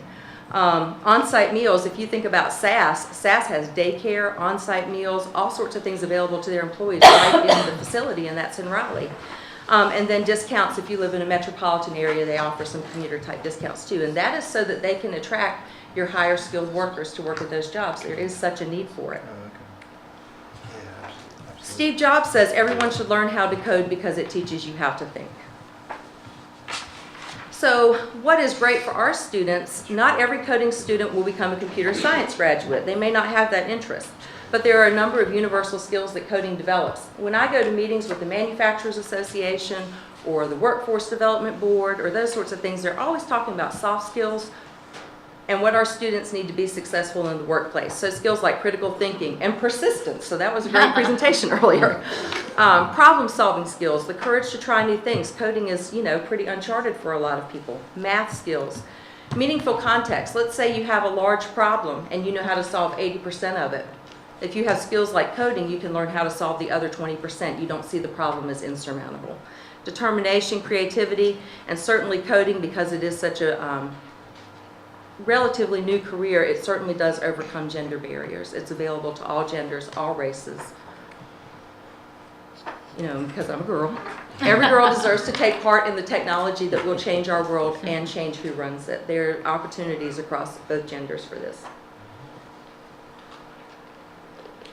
How is LCPS positioned to teach coding? I think you could see from the previous presentations that we're pretty well positioned to teach coding. So one of the reasons we are is because we remain committed to providing every student with a device. And not a device where I have this many devices in my building and we share them across students. Every student has a device in his or her hand. Everybody has something available to them to use and take home. Devices are refreshed on a regular basis. We don't have to worry about outdated technologies in Lenoir County. Because we were going to provide this, we already have an incredible existing network infrastructure in place, and we have a saturation of wireless access points across our whole district, which provides opportunities for all students at one school to get online at the same time. And then you have that wonderful support of the digital learning specialist at every single school who supports the curriculum and instruction. We have a fabulous CTE infrastructure. We have STEM labs in every middle school. We have grant-funded STEM labs existing in every middle school with some of the latest technologies in them. Our STEM lab teachers are technology certified. And most of our students in middle school do take the STEM classes, so we have a very wide reach with the STEM classes. When we figured it out for purposes of writing the grant, it's over 1,200 students who are impacted by the STEM classes in the middle school. Our teachers have been exposed to online learning management systems already, such as Canvas, eBackpack, Google Classroom, all those sorts of systems that help them put in place online learning for their students. And there was already an existing CTE pathway for information technology because it is being taught in other areas of the state. We have wonderful existing business partnerships, and they wrote tremendous letters of support for us to get this grant. We have a very strong partnership with Apple, and that will help us support our professional development and training because we're new to this too. We have an incredible partnership with Lenoir Community College. They already have an LCC certificate in information technology that is very under-accessed, and so they do not have a lot of students going into that program, but it certainly is a certificate that leads into going into computer science in a 4-year school. And then we've already talked about the enrollment. UNC Lenoir Healthcare, we already have a very robust job shadowing and work-based learning experience program in place with UNC Lenoir through our CTE programs. When I talked with the Human Resources Department and one of the boards that I work with UNC Lenoir, they pledged to expand the work-based learning experiences to include technology experiences. So how are we going to accomplish this? It's a lot of work. So what's already being done? We have a lot of schools who have laid the groundwork for us already by incorporating coding clubs. They do hour of code activities. I got some emails from teachers today saying, oh, by the way, we participated in these hour of code activities. We've had schools participate in coding competitions. We have robotics equipment in many of our schools. Some of our schools have elementary STEM classes where there's some exploratory STEM activity going on there. And also our STEM summer camps, which Ms. Herring mentioned, which do have a wide reach with all of our students across the district. So we have those things in place already where our elementary students have already been exposed to these types of activities. And of course, the grant funding will help us. We were only one of 15 school districts in the state to receive the grant. We received the 4th largest amount of grant funding, and the largest amount you could receive was $40,000. We did not request $40,000. We requested $36,160, and we received that amount. So really happy about that. And even though the amount is not that much compared to some of the other grants, this is huge because every school system that I know of, except 2 in the Southeast region, competed for this grant and were strongly going after it. And we were the only one in the Southeast region to get it, and many of the other districts getting it were larger districts. So very pleased by that, and we had the 4th largest award. So it's not the amount of the award, but it's the prestige of this. This was through Superintendent Mark Johnson and his new vision for technology for the school and by NCDPI. So it's a premier grant. We were very fortunate to receive it. $25,600 will be used for staff development, and $10,560 will be used to help us develop the courses. And we'll be doing that in partnership with a team of teachers and administrators from Lenoir County working together with Apple to develop those courses and programs. And so this is what we envision the coding pathway is going to look like in our district. In K-5, we have coding exploration activities, which I've already discussed. In middle school, we will be developing coding modules that will be delivered through our STEM classes as part of that curriculum. We'll be utilizing Swift Playground app on the iPads for that materials delivery. In high school, there are a couple of ways. I think what's really interesting about this grant is there are a lot of entry and exit points for students. If they have an interest in it, they'll be exposed to it in elementary, and then they can be exposed to it again in middle school. They can choose to go into it in high school, or they can take a break from it and then come back to it in high school. So there are just a lot of different ways that students can be introduced to this. In CTE, in order for us to have a CTE completer, student has to take 4 CTE courses. That will not be a requirement for them to access these classes. We want that, we'll encourage that, but it's not a requirement. So if they do choose to become a completer, then they would take an introductory course in CTE, but that is not a prerequisite for the computer science course. The more important thing is the exposure they've had in middle school. So we'll do Computer Science 1 and Computer Science 2. It will be the first online class that we'll offer at a high school level in our district. I'm not talking about LCC classes, I'm talking about high school coursework. That's really exciting to me that we can offer that platform. It means that we can reach a lot more kids at a lot more schools. We'll be utilizing the Xcode application development environment, which is it uses Swift Playgrounds, but it's the next level up for their coding application. Those 2 classes will have to be taken. They can't jump in and out of 1 and 2. They have to take those in sequence. Once they complete Computer Science 1, or once they're in Computer Science 1 and Computer Science 2, they'll be eligible for work-based learning experiences such as job shadowing. Once they're in Computer Science 2, they'll be eligible to work towards an internship or other type of work-based learning activities. And then once they complete our pathway through CTE, they'll be eligible to go into the career and college promise pathway in information technology. And then, what do they do after that? 25 colleges and universities in North Carolina offer a 4-year computer science degree. And I think to put that in perspective, there is only 1 college in North Carolina that offers a business education degree anymore. If somebody wants to become a business education teacher, there's only 1 school in the state. Now, there are other ways that you can become a business education teacher, but it's important enough, computer science is growing enough that 25 schools think it's important enough to offer this degree, and it's across all private, public, small colleges, large universities, historically black colleges and universities. So if you want it, you can access it from the coast to the mountains. How will we measure our success? We will look at the number of students engaged in middle school coding modules through the STEM classes. We'll look at the number of students enrolling in high school coding coursework. Also look at the number of information technology CTE completers. And also, once they do that, we'll look at our enrollments in the LCC, CCP information technology pathway. And then finally, when students graduate, we'll survey them to gain their career interest responses, and we'll see. I'd like to survey this class this year that hasn't had any exposure to this and see what their career interests are, and then compare that to students who have been through the coding pathway so that we can see how much of an impact we made. Okay, do you have any questions? And it is Happy Computer Science Education Week this week. So this is a perfect time for me to present about this grant and for us to have received it.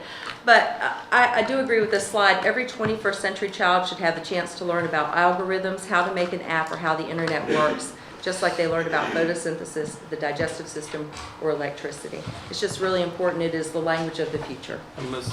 Jones, we might want to accentuate for the board that some of the other superintendents last week who received this grant, their districts received this grant. I was talking to them, and they're working to try to select a curriculum because they're purchasing a prepackaged curriculum for this, and that's already included in our relationship with Apple as part of being a one-to-one district. So if we receive this grant, which we have, we were assured that it wouldn't cost us anything, so we don't have to come out of pocket for $70,000, $80,000 for a purchased curriculum. We already have that.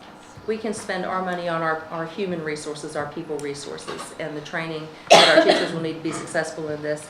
And the Apple, if you would like to look at the Apple curriculum, you can go online and look at it. It's all available, open source to everybody right now. The difference, what we're going to do with it with our Apple folks, is to break it apart into modules and organize it into coursework that we can use for our high school course. Thank you. Okay. Thank you, Ms. Jones. Thank you. Thank you. Next item is teacher contracts. Ms. Tracy Cole is going to speak to us about those.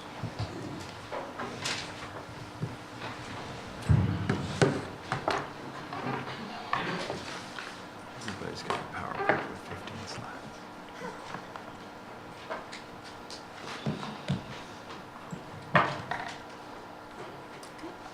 Good evening, everyone. Good evening. My task this evening is to present information on teacher contracts. The State Board of Education and LEAs recognize the importance of establishing a clear contractual relationship with teachers employed by the school system. When we look at a policy related to teacher contracts, there are 4 big components that need to be present. First, the policy needs to address teacher performance expectations. The policy needs to address guidelines for the superintendent's recommendation. It needs to address determination of contract length. And if you will notice on this slide, I have it highlighted in yellow because we're going to talk more in depth about this in just a few moments. And the policy needs to focus on dismissal and non-renewal procedures. Currently, we have teachers on two types of tracks within our district. We have teachers who have career status, or what's known as tenure, and we have teachers who are on contracts. Teachers who worked were able to earn tenure prior to the 2013-2014 school year. Career status or tenure entitles a teacher to a basic set of due process protections that they be treated fairly before being dismissed or demoted. Please let me share that if a teacher has earned tenure, they have that tenure. It will not be taken away from them. If a teacher did not earn tenure before the 2013-2014 school year, then they were placed on a contract, and teachers are eligible for one-year contracts. The state has done something a bit different. They've changed the legislation regarding teacher contracts to be effective for the 2018-2019 school year. In the new requirements, it states a teacher who works in a school district less than 3 years, those teachers will be eligible for one-year contracts. So if you work less than 3 years in a district, you're only eligible for a one-year contract. For a teacher who works in a school district 3 or more years, they may be considered for a one-year contract, a 2-year contract, or a 4-year contract. So if you work 3 or more years, 1, 2, or 4, the decision as to who gets the 2 and the 4 are at the discretion of the local Board of Education and the superintendent. In looking at the 2-year contract and the 4-year contract, the state says that in order to be eligible for those, a teacher must have taught for at least 3 years in the LEA. The teacher must be rated at least proficient on the teacher evaluation instrument. And if a teacher is having performance concerns, they are only eligible for a one-year contract. These are requirements from the state. So legislators have given us some guidelines as to who should receive the one-year contract, and they've given us some guidelines about the 2 and the 4, but there are still parts that we need to fill in about the 2 and the 4. For this reason, we've had teacher contact planning sessions. The executive cabinet has talked about teacher contracts. We've consulted with Farrington Smith, and also the Board of Educational Personnel Subcommittee has worked diligently on this item. In the planning sessions, we considered 4 major options. Number 1, we established contracts with a uniform length, meaning after a teacher has completed 3 one-year contracts, the option would be your contract would be renewed for X amount of years, and the district determines that year, whether it be 2 years, 3 years, or 4 years. We looked at option number 2, establishing contracts based on years of employment. So we look at the amount of time a person has spent employed by LCPS to determine the number or the length of their contract. The third option considered is a flexible contract length based on policy criteria. Attending the state personnel conference, we learned that possible criteria would be if a teacher has earned national board certification, or if they serve in a leadership role in the district, or if they've earned a master's degree. But it would be up to the school district to determine that criteria. And the fourth option that we considered is establishing a rolling 2-year contract. With the rolling 2-year contract, the teacher has worked for 3 years, and the teacher is recommended for a 2-year contract after that 3rd year. When they are in that 2-year contract after the 1st year, they are given an extension. They go the next year and they're given an extension. Therefore, we have a rolling 2-year contract. If a teacher is not in good standing, then they would be only eligible for a 1-year contract. So these are options that we considered. We looked at pros, we looked at cons, and we consulted again with our attorneys from Tharrington and Smith about these options. The recommendation from the Board of Education Personnel Subcommittee is that we have a uniform contract length based on years of employment with our school district. So what would this look like? Number one, a teacher, bless you, who is employed in the school district less than 3 years would be eligible for a 1-year contract. And again, that's a state requirement. 3 years or less, 1 year. A teacher who is employed for 3 or more years and is in good standing would be eligible for a 2-year contract. A teacher who has completed a 2-year contract and is in good standing would be eligible for a 4-year contract. Along with this, an experienced teacher who meets the following criteria shall be eligible for a 4-year contract if the teacher transfers into our school district with 10 years or more experience. The teacher completes the 3 1-year contracts within the system, and the teacher is in good standing as defined by this policy. This teacher would be eligible for a 4-year contract after the first 3 1-year contracts. A teacher who is not in good standing would only be recommended for a 1-year contract. So what do we mean by good standing?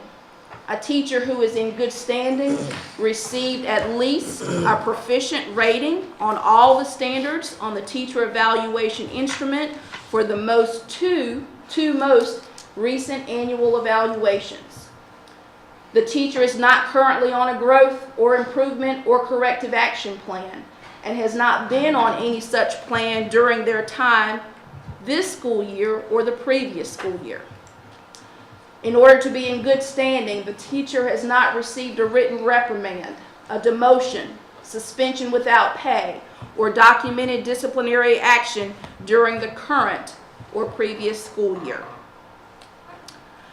There is no other relevant performance information in the personnel file that would support a decision to disqualify the teacher from the multi-year contract. And then the last criteria, based on the teacher's overall performance, the principal recommends the teacher for a multi-year contract. What's the rationale for selecting this type of contract where a teacher works 3 years with 1 contract and then a 2-year and then a 4-year? Number one, it gives our district an opportunity, the benefit to help with recruiting and saying we can offer 2- and 4-year contracts. Number two, there is an additional incentive for teachers who have 10 years of experience or more. If we look at longer contract terms, this may help us to have less teacher turnover, provide increased opportunity, which will give us an opportunity to improve teaching and learning, and thereby providing more stability in the workplace. And these teacher contracts are also patterned after administrator contracts. Our administrators have 2-year contracts and 4-year contracts. Again, this evening is about presentation and information. It is our hope that in the January board meeting that we can take action on selecting a policy related to teacher contracts. In February, it will be very important for us to go out and make sure our stakeholders are well aware of the components of the policy. In March, April, we will start our renewal, non-renewal process meetings, and then in May, we will bring our contract recommendations back to the Board of Education. Again, the recommendation from the Personnel Subcommittee is that we work on contracts based on years of employment with LCPS. Questions that you may have? Mr. Anderson? It's going to be hard to do what you request in January. Unless between now and January, the proposal that she's making in policy form is given to us ahead of time.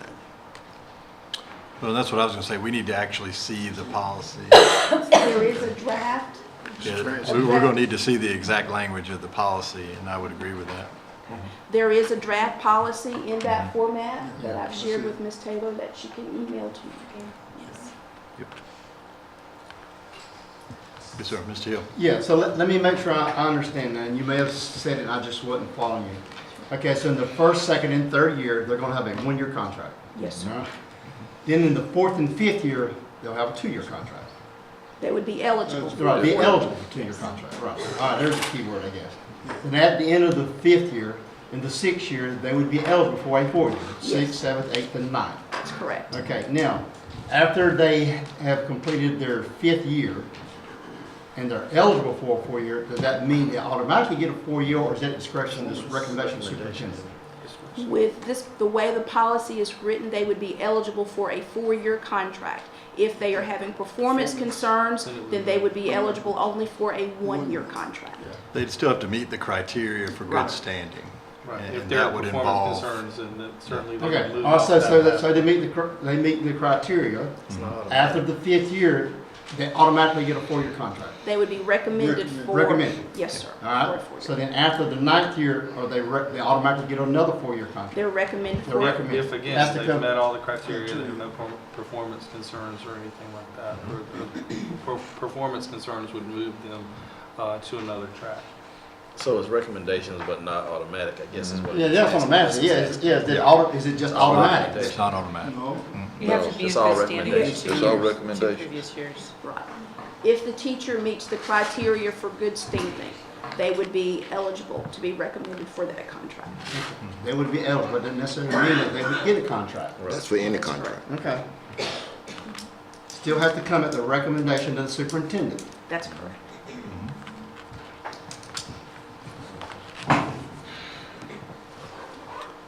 Other questions for Ms. Cole this evening? I think you've done a great job explaining that. I know in the subcommittee, we went through this in quite some detail, and it is fairly complicated, but you've done a good job explaining it. Thank you. Yep. All right. And if we can, we would need to get out a policy. I don't know how you want to do it for everybody to look at if you want to have it on the January meeting. We'll send it out to you. We've got the draft policy. Ms. Taylor can send it out tomorrow. Okay. All right.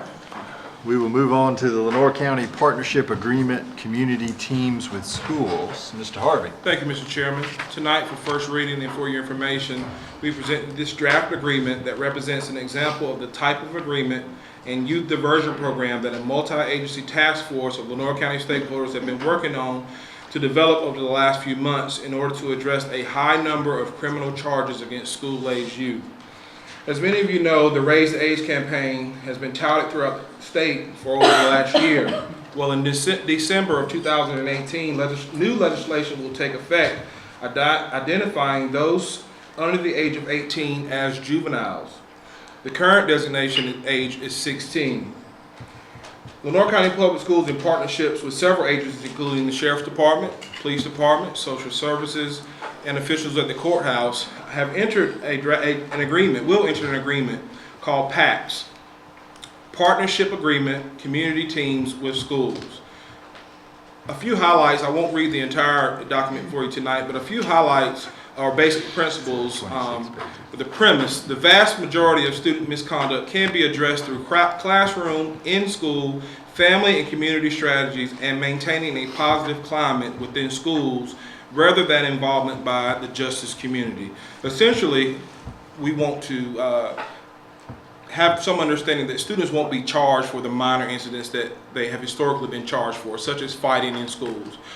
This is not a new approach. As we've reported to you the last several months, South Lenore, for example, through our PBIS program, has done an outstanding job of reducing the number of suspensions. This is right in line with this type of agreement. I call your attention to letter L. This Lenoir County Partnership Agreement is primarily focused on criminal and juvenile charges against students and shall not prevent or inhibit the disciplinary reassignment, supervision, expulsion of students when appropriate by principals. So we're not handicapping our principals.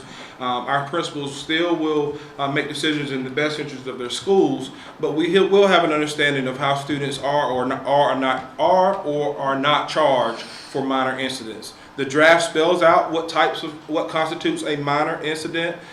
This is a working document. It is a draft. We're still in conversations with our partners in this endeavor, but we wanted to put into your hands tonight so you can have a first read of what this agreement will potentially look like. And from here, we'll be meeting with our principals and getting feedback from them, and then going back to the committee.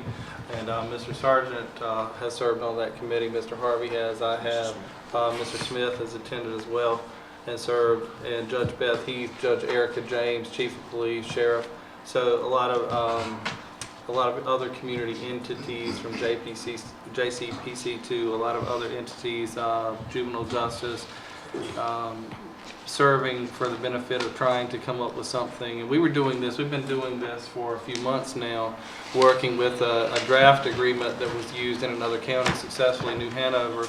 But because of changes in the law since the time when this committee started that Mr. Harvey referenced earlier, all school systems by December 2018 will have to have some type of plan for addressing this. So we were really ahead of the process a little bit in meeting. We were a little bit more proactive in meeting these needs and trying to address these needs.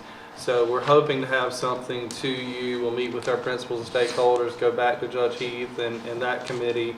And Mr. Sargent might want to say more about that, but we're hoping to have something back before you.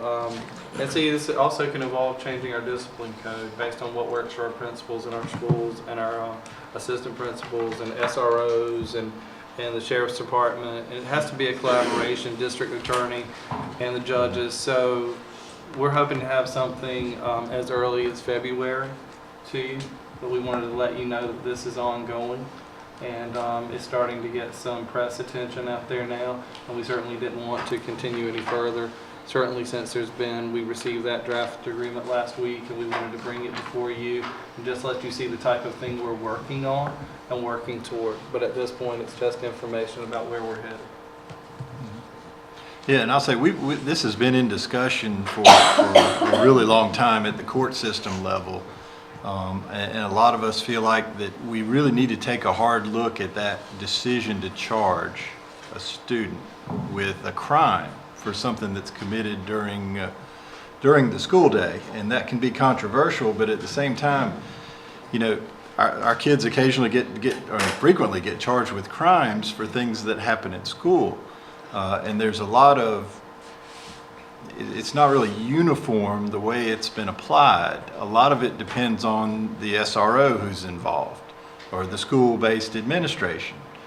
You might see one school where a lot of kids get charged frequently for relatively minor offenses, and you might see another school where the same offenses aren't being charged. For a long time, I think at least people in the court system had felt like there need to be some uniform guidelines for when a child gets charged with a crime. And so what they've been working on is a combined agreement, because the only way you can address this issue is to bring in law enforcement, the police department, the sheriff's department, the juvenile court counselors, the judges, the school administrators, and you're going to have all those people at the table to try to make a difference on this kind of an issue, because they're all involved. And even if we decide not to charge and the police department decides to charge, it doesn't do us any good unless we're all operating under the same set of guidelines. I think the important thing to remember is this doesn't change our code of discipline. It doesn't make any act that's unacceptable now acceptable. We still have the full power to discipline our children under our current code of conduct the way we always have. It's the question of whether you take that extra step of having them charged with a crime that puts them in the criminal justice system. And that's a huge impact to a child. I mean, whether we realize it or not, if they get put into that system and they get a conviction, well, they're probably not going to college. They're probably losing any athletic scholarship that they had. Military. They're not going into the military. We're severely limiting the ability of our children to be able to live. Really in the world, we handicap them, we make them unemployable for the most part. For something that may have been a relatively minor situation that happened during school. So we just have to take a look at how we're going to handle these situations. And SROs need to also be treating everybody the same. One child doesn't get charged because he's of a certain race versus some other child of a different race. That's not fair, and they need to be enforced uniformly so every child is treated fairly under the same set of guidelines. And we also are not taking any power away from law enforcement to charge the people that they feel like are really dangerous and need to be charged. So we've been working literally it's been about a year that it's been in discussion, and I'm just fortunate or unfortunate enough to deal with these judges all the time, so I know where they're coming from. But this is something that could really benefit our children in a big way. And it's really not going to handicap us to be able to do what we need to do. It's not going to keep a child in your school who doesn't need to be in your school. But it really has to do with getting to the basis of this offense, what is the procedure, what are the policy considerations that we need to be considering before they actually get charged? Or can we divert that child into a program like Teen Court, where they can learn their lesson, where they can actually have some real consequences? We don't want to take the consequences away from the action, but we don't want to handicap them for the rest of their life for some incident that they did when they were 16, which, they just weren't thinking. Most of these are not serious offenses. For instance, They're in not. Hanover County, Judge Corpany, who facilitated these meetings for us from down there, he commented that the largest category of offenses that they worked on and were able to realize reductions in was disorderly conduct. That was the charge. The kids were pushing in the hallway. Maybe nobody even threw a punch, but it possibly could result in charges in some schools, not in other schools, with some SROs, with some administrators, not others. And of course, we don't file charges and we don't make decisions about that, but we do work closely with SROs on that. So bringing everybody to the table, I think, has been healthy. But it definitely has the benefit to really benefit our students tremendously if we can have some uniform guidelines. So this is kind of that first step. This is the draft, and I think you will be seeing this get more publicity as it goes forward. Anybody have any questions for Mr. Harvey on the draft agreement?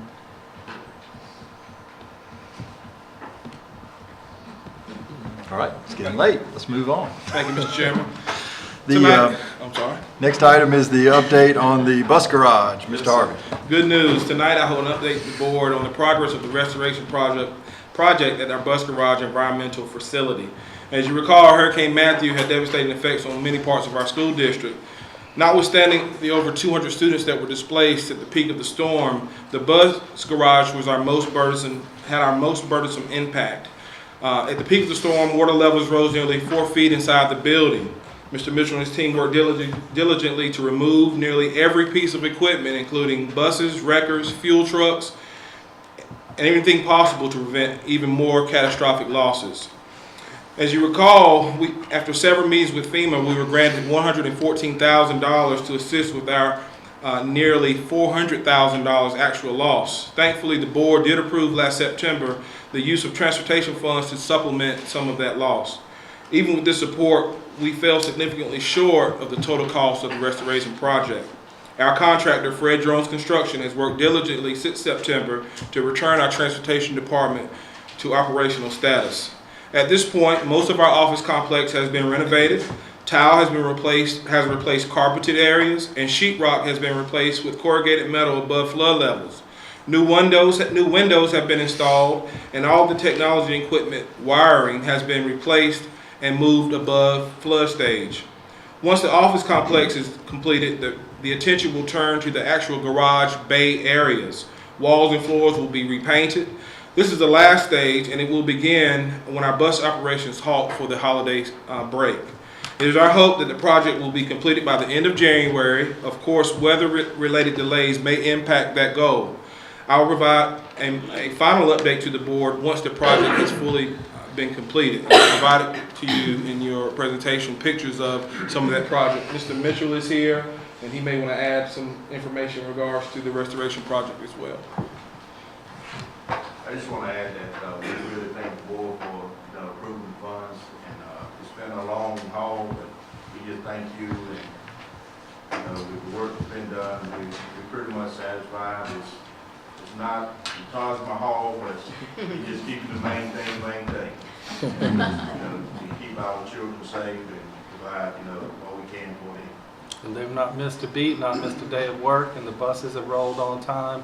It's truly, truly amazing. Almost 140 buses out on the roads every day, and they've not had a facility to work out of in a year now, a little over a year now. So, outstanding. Thank you, Mr. Mitchell. Thank you, Mr. Chair. Thank you, Mr. Harden. Next item is the financial report. Mr. Adams. Appreciate your patience tonight. Yes, sir. Good evening, board members. The November budget actual report is presented. This month's agenda presents all fund sources, revenues, and expenditures in budget and year-to-date activity. I'd particularly like to point out in the fund balance section the year-to-date loss.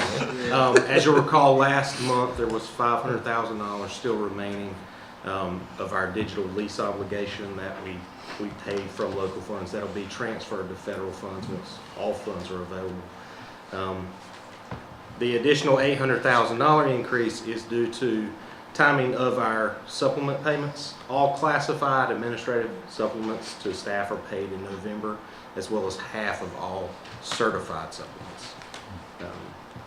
And we receive our allocation on a 12-month installment. So it's a timing issue with expenditures in November. All right. Are there any other questions? Questions for Mr. Adams? I answered mine already. What's that? You answered mine. You answered mine.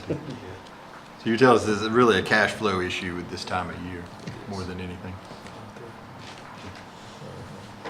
Great. All right. Thank you, Mr. Adams. Thank you. We have 3 action items on the agenda. One is the 2018-2019 instructional calendar. Ms. Herring. Thank you, Mr. Chairman. Good evening, board members. On November the 7th, the district calendar committee, composed of a representative from each school, met to review 4 different calendar options prepared with the assistance of Mr. Ron Owens. When drafting calendar options for the next school year, we are bound by several calendar laws. An overview of the laws include a start date no earlier than the Monday closest to August 26th, and the end date no later than the Friday closest to June 11th. It has to cover at least 9 calendar months, must have a minimum of 185 days or 1,025 hours of instruction, must have at least 9 teacher work days. 2 of those work days must be designated so that teachers can take accumulated vacation leaves. That's an optional work day.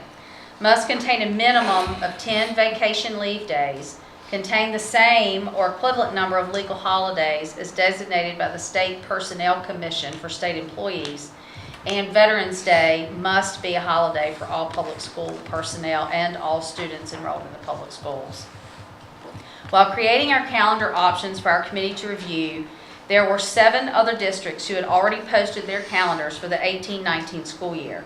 These calendars were reviewed in preparation of our calendars while considering 1, how many instructional days were in their calendars, 2, the number of work days these districts had designated before school started and the number after school ended, whether or not the districts took the day before Thanksgiving, how many weekends the districts were out for Christmas break, the number of work days between first and second semester, and what dates did they select for their spring break.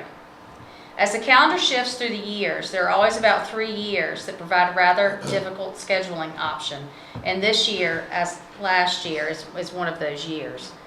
The only major considerations this year were, when was the student's last day going to be? Either June 7th or June 11th. And when the teacher start day would be in August, and whether or not there should be work days in February. The calendar representatives were asked to present the calendar options to their staff and then post the calendar options at a location identified by the principal, and then conduct an anonymous voting system that ensures no one votes more than once. Everyone in the building is allowed to vote. Schools use Google Forms, so they had an electronic option to vote, and some schools do it the old-fashioned way and have a signature page by a ballot box in the office. Of the 4 calendar options that were presented, option A received the highest number of votes with 199. Option B received 182 votes. Option C received 61, and option D received 134. After the votes were tallied, the question was asked whether or not work days could be adjusted to fall at the same time as the NC TIES conference to allow more teachers to attend without schools having to acquire substitute teachers and pay for the substitute teachers. The overwhelming request was to move the work days from February to early March to coincide with the NC TIES conference. The calendar presented to you is the calendar that was voted on, received the most options, and you'll notice that there are 2 work days, an early out day March 7th and a work day March 8th, and that coincides with the NC TIES conference. If there are no questions, I'd like to ask the board to approve the presented calendar for the 2018-2019 school year. I have one question. Yes, sir. You didn't have any comments about no break in October and February? No, sir. That was nothing about October. In February, the work days that were moved to the NC TIES were originally in the February calendar, and so that's why we put the option back out again for the teachers to respond. And more schools wanted the days off for the NC TIES than the other.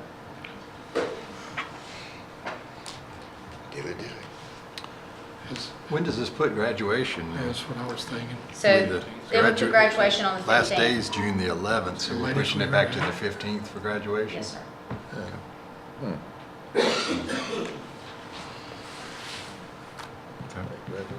That's been an option that's been popular among our high school principals. Some of our high school principals are here tonight. They can certainly share feedback, but they've had the last few years, the last 5 years or so, we have finished school on a Friday and we've graduated Saturday, and then we've had work days the following Monday and Tuesday and Wednesday. And in some ways, that was, in a lot of ways, that was very difficult for them, but in some ways it was very artificial for them because they really had no time to get it done. So I believe that it was, in talking to the high school principals, it certainly wasn't a high school specific option, but it was one that was very attractive to our high school teachers, other staff members and administrators. And also you'll look, and it does provide another work day between the semesters because they shut down the full school year and get new classes, new schedules, new first day of school after the end of January and start up a new school year for the second semester, and that's not true at elementary and middle. So. And that wasn't, in all the options, that wasn't available.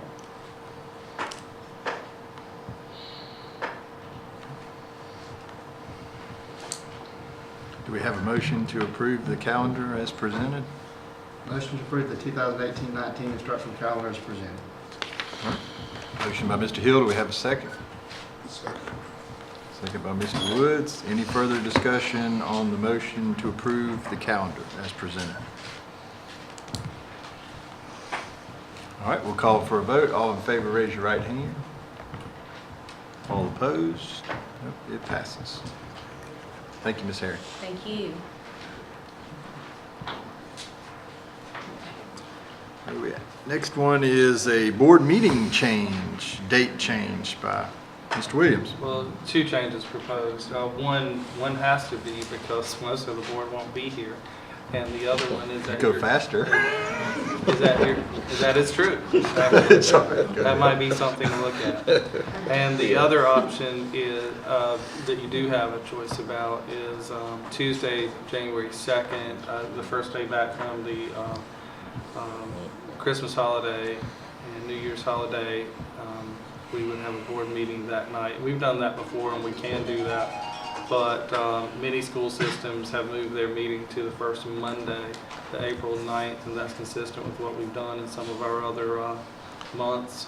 And we're bringing that forward. And also your Monday, the April board meeting is Monday, March 26th, because of the National School Boards Association Conference and board members being there.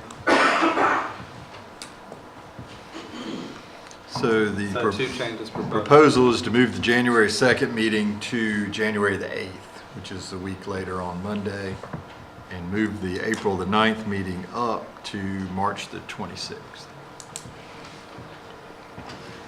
We have a motion to make those changes? I move to accept the changes. Motion by Mr. Anderson. Do we have a second? Second. Second by Mr. Hill. Any further discussion on the meeting date changes? We'll call for a vote. All in favor, raise your right hand. They are approved. Thank you for looking ahead, Mr. Williams. Next item is some surplus items from Mr. Harden. Yes, sir. The Transportation Department has several vehicles they would like to be declared surplus, but the proceeds returned back to the school system.